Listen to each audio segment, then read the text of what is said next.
Alrighty, yo, what is going on, everybody? It's your boy, Mr. DDG94 here, back with another reaction video. And today, we finna react to jazz influenced samples that created hip hop's biggest songs. So yeah, without further ado, this is one of them AI slot music channels. So yeah, without further ado, let's get right into this. And I would like to play a little tune I just composed not so long ago. Before there was hip-hop, there was jazz, and one genre secretly built the other, one stolen loop at a time. Welcome back to Rap Untold, the channel that traces rap's real bloodline. Today we're counting down the 10 jazz records that quietly became the backbone of hip-hop history. Starting with the one that made a jazz legend win a Grammy for a rap beat. Number 10, They Reminisce Over You, TROY. Most definitely, this, man. Shout out to NBA Street Volume 2, but most definitely, man.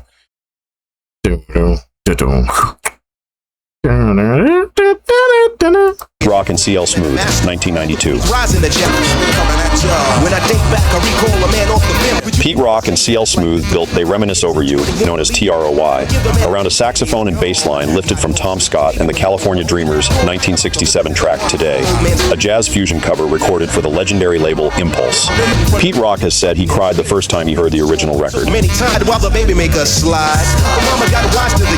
The song was written as a tribute to Troy Dixon, known as Trouble T-Roy, a dancer with Heavy D and the Boys who died in a fall in 1990. Rock found the Tom Scott record while digging through crates with fellow producer Large Professor. Released in April 1992 on the album Mecca and the Soul Brother, TROY is now considered one of the most emotionally powerful uses of a jazz sample in hip-hop history, a record built entirely to grieve a friend.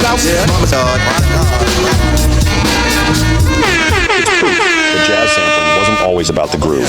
Sometimes it was about finding the exact right note to carry real pain, and Pete Rock found it in a saxophone solo recorded 25 years earlier. Number 9, Rebirth of Slick.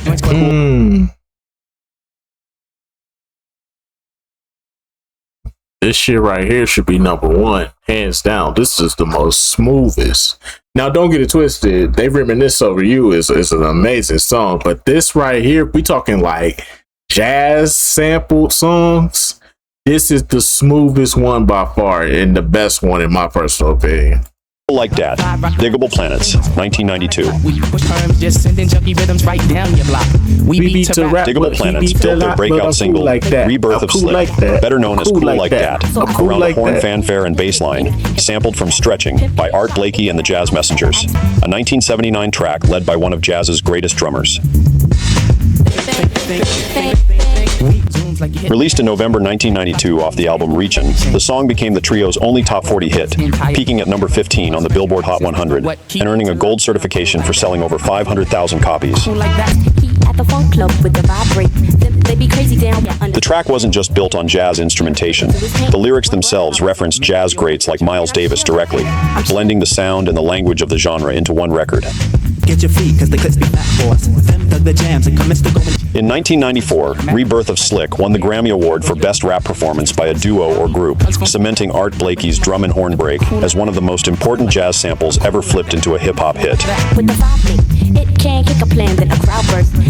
Number 8, Jazz. We've got A Tribe Called Quest, 1991.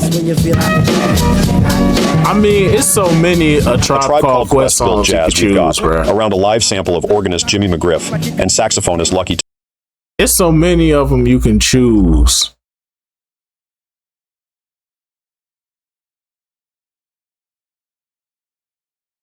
But I think this probably, yeah, this might be the best one. Thompson, performing Green Dolphin Street, a jazz standard captured on their album Friday the 13th, Cook County Jail. We get the job done. So peace to that crew. Yeah. Peace to this crew. The track appeared on 1991's The Low End Theory, an album where producers Q-Tip and Ali Shaheed Muhammad pulled from jazz musicians like Grant Green, Lonnie Smith, and Ron Carter to build one of the most jazz-saturated rap albums ever released. I do my own thing, strictly hardcore tracks, not a new jack swing. The hook itself repeats, "We got the jazz," over and over, making the sample source the actual subject of the song. Tribe wasn't hiding the influence. They were announcing it directly to the listener. The low-end theory is widely credited as the moment jazz rap crossed from a novelty into a defining subgenre. And Jazz, We've Got, is the track that said the quiet part out loud. Number 7. Talkin' All That Jazz, Stetsasonic, 1988. I don't know what this is. I ain't never heard this a day in my life. Talkin' All That Jazz in 1988, built around a sampled break from Lonnie Liston Smith's Expansions, a spiritual jazz funk record from 1975 that had already become a favorite among crate diggers. That's when you hide the truth. It's when you talk more jazz than proof, and when you lie. The song was written as a direct response to critics, including some jazz purists, who argued that sampling was lazy or lacked musicianship. The lyrics openly defended the practice, calling sampling its own legitimate art form. It's given it. Group member Daddy-O used the track. I hate these artists from yesteryear that think that y'all shit shouldn't be sampled, bro. This rap shit gets you paid. Do you know how many musicians have gotten paid just because a rapper used their sample? Do you think them white folks care? They don't give a fuck about them. They said, shit, as long as I get my cut of this big ass hit you got, I don't care. You think Juice WRLD ain't making no money off of I Still See Your Shadows in My Room and Take Back the Love That I Gave You? He don't get no money off that shit. That shit goes straight to the originator, bruh. He eating good off that shit for the remainder of his life. Every time y'all put that I Still See Your Shadows in My, man, that nigga love it. He buying all the Juice WRLD stuff. He loving that shit. To argue that hip-hop producers were doing exactly what jazz musicians had always done, taking existing musical ideas and reshaping them into something new, just with a sampler instead of a horn section. And these black folks better get on it. So whack that it's bound to show. Talking all that Better jazz get paid like these white folks getting paid because they don't give a most fuck. quoted early statements, using a jazz record to argue for jazz sampling's own legitimacy in the same breath.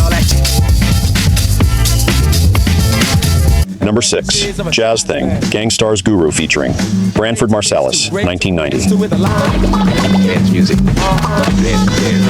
Gangstar's Guru linked directly with jazz saxophonist Branford Marsalis to record Jazz Thing for Spike Lee's 1990 film Mo Better Blues, turning a rap group's own earlier song, Jazz Music, into a full-blown jazz rap collaboration. Yeah, I think that is from Mo Better Blues. The track didn't sample jazz from a distance. It featured a real jazz musician That's playing why I alongside remember, a rapper directly. I need to watch Mo Better Blues. That it happened on a major film Spike Lee movies. Guru would take that idea much further just a few years later with his solo Jazzmatazz series, recording entire albums with live jazz legends, including Donald Byrd, Lonnie Liston Smith, and Branford Marsalis, instead of sampling their old records. Guru's work made him one of the only rap artists to move from sampling jazz to literally recording it, collapsing the distance between the two genres down to zero. If you're not subscribed to Rap Untold yet, now's the time, because the top 5 is where jazz stops being a sample and starts sharing the studio. Number 5, The World Is Yours, Nas, 1994. Nas's The World Is Yours, from his 1994 debut album Illmatic, was built by producer Pete Rock around a 5-second piano loop taken from Ahmad Jamal's 1970 recording I Love Music from the album The Awakening. Most definitely, Pete this should Rock be in has the said top he was 5. already a huge fan of Ahmad Jamal, and once he got that loop caught in his head on the sampler, the rest of the beat came together almost immediately. The song also samples the phrase "It's Yours" from Tila Rock and Jazzy J, but it's the Ahmad Jamal piano that carries the entire track, a melancholy, spacious loop that gives Nas's verses room to breathe. The World Is Yours is regularly ranked among the greatest rap songs ever recorded, and Ahmad Jamal's piano work has gone on to be sampled by artists from De La Soul to Common, making him one of the most quietly influential jazz musicians in hip-hop history. Number 4, Cantaloupe, Flip Fantasia, Us 3, 1992. Us 3's Cantaloupe, officially titled Cantaloupe, Flip Fantasia, sampled Herbie Hancock's 1964 jazz standard, Cantaloupe Island, directly from the Blue Note vaults, becoming the label's first ever gold certified single. Released in 1992 and reaching number 9 on the Billboard I Hot don't know what 100, this is. it was I ain't Us never heard Three's this only major in my life. hit, but it did something bigger than chart. It introduced an entire generation to a jazz composition they'd never have found otherwise. Fantasy freak through the beat so unique you move your feet and sweat from the heat. Producer Jeff Wilkinson later said, Cantaloupe Island has become a certified jazz standard, covered constantly since, in a way it never quite was before Us Three sampled it. The hip-hop version made the jazz original more famous, not less. Pop rocks and pop, you don't stop till the sweet beat drops. I shall improve as I stick. Cantaloupe proved a single jazz sample could move in both directions at once, pulling a new audience toward jazz while giving Blue Note Records its first ever gold record, almost 3 decades after the label was founded. Number 3, Rocket, Herbie Hancock featuring Grand Mixer DST, 1983. Herbie Hancock's Rocket wasn't built. I was thinking about this song, but I wasn't for sure if this was a jazz sample. From a sample at all. It was a jazz legend building hip-hop from the inside, recruiting turntablist Grand Mixer D. SD to scratch live on a 1983 record that introduced millions of people to the sound of a DJ as a lead instrument. Shout out to At the NBA Street 1984 Home Grammy Court. Awards, Hancock performed you know, you Rocket know. live on stage in front of over 40 million viewers, the highest-rated Grammy broadcast in the show's history at that point, with Grand Mixer D. ST scratching center stage under his own spotlight. The song won the Grammy for Best R&B Instrumental Performance, making Grand Mixer DST the first DJ in history to win a Grammy for scratching, years before sampling and turntablism were treated as legitimate musicianship by the industry. Hancock, a jazz pianist with roots in Miles Davis's band, later said he felt lucky to be in the right place at the right time. But Rocket didn't just borrow from hip-hop culture. It helped push the entire genre into the mainstream from a stage jazz had already earned. Number 2, Shades of Blue. Madlib invades Blue Note. Madlib, 2003. I ain't never heard this day in my life. Madlib spent 2003 with I'm not down with the unrestricted boom access bap to the rap entire like Blue that. Note Records archive, producing Shades of Blue, Madlib Invades Blue Note, a full-length remix project reworking recordings from Donald Byrd, Bobby Humphrey, Wayne Shorter, and Horace Silver into new hip-hop productions. Blue Note released the album directly on its own label, an almost unheard-of level of trust for a hip-hop producer to be handed the master recordings of some of jazz's most important musicians. Madlib's connection to the genre wasn't accidental. His uncle is jazz trumpeter John Faddis, and that family lineage shaped an album built less on quick sampling and more on full reinterpretation of entire jazz compositions. Shades of Blue stands as one of the deepest hip-hop and jazz crossovers ever released, not because it made a hit single, but because a jazz label handed its own vault directly to a rap producer and let him rebuild it from the inside out. Number 1, For Free, Interlude. Kendrick Lamar featuring Robert Glasper, 2015. Don't get it twisted. This is a great concept, but this would never be in my number 1. This dick ain't free. Man, get the fuck out of here. Fuck you, nigga. Don't call me no more. You don't know. You gon' Kendrick Lamar's For Free, Interlude, from 2015's To Pimp a Butterfly, wasn't sampled from jazz. It was performed live by a full jazz band in the studio, led by pianist Robert Glasper and saxophonist and producer Terrace Martin. The track features Glasper's rapid-fire piano, live drums, bass, and organ, with Lamar rapping in a rapid spoken-word cadence, directly over an improvised jazz arrangement instead of a looped beat. Living in captivity, raise my cap salary, celery, telling me green is all I need. The musicians behind it, including bassist Thundercat and saxophonist Kamasi Washington elsewhere on the album, came out of a loose Los Angeles collective known as the West Coast Get Down, a group of jazz players who spent years building the sound that would eventually reshape mainstream hip-hop. you, motherfucker. You a hoe ass nigga. To Pimp a Butterfly is now widely regarded as the album that closed the loop entirely. Jazz didn't need to be sampled from a dusty record anymore. It was back in the room, playing live, standing directly next to the rapper at the microphone. From a scratch turntable at the Grammys to a live jazz band in Kendrick's booth, this is one continuous bloodline. Hip-hop never left jazz behind. It just kept finding new ways to bring it back into the room. Fuck ain't free. You Alrighty, man. If I had to say a top five, number five, whose world is this? The world is yours. The world is yours. It's mine. It's mine. Whose world is this?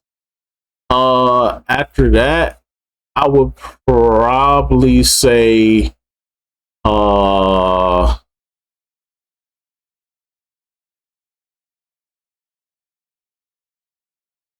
after that, I would say, Rakim. I'm surprised no Rakim songs popped up in here. Rakim,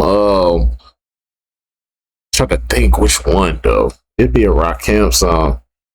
It'll more than likely be I Ain't No Joke. I used to let the mic roll. Yeah, it would be that one. And then after that, for three,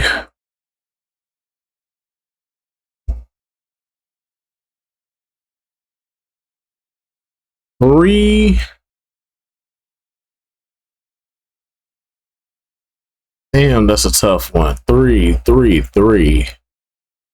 Like jazz sampled songs for three.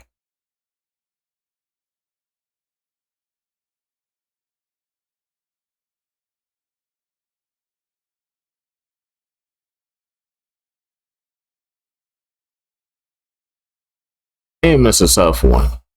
Because I know what my top two is. I don't know what my number. You know what? I'm gonna put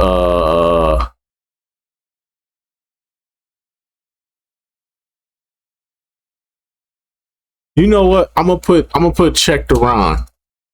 I'm gonna put Check the Rhyme by Tribe Called Quest at number 3. Then I'm gonna put Troy, They Reminisce Over You at number 2, and then Cool Like That at number 1. That'll be my top 5 right there. But anyways, though, that's just gonna about do it for this one. I will see you all in the next video. Till then, here's this.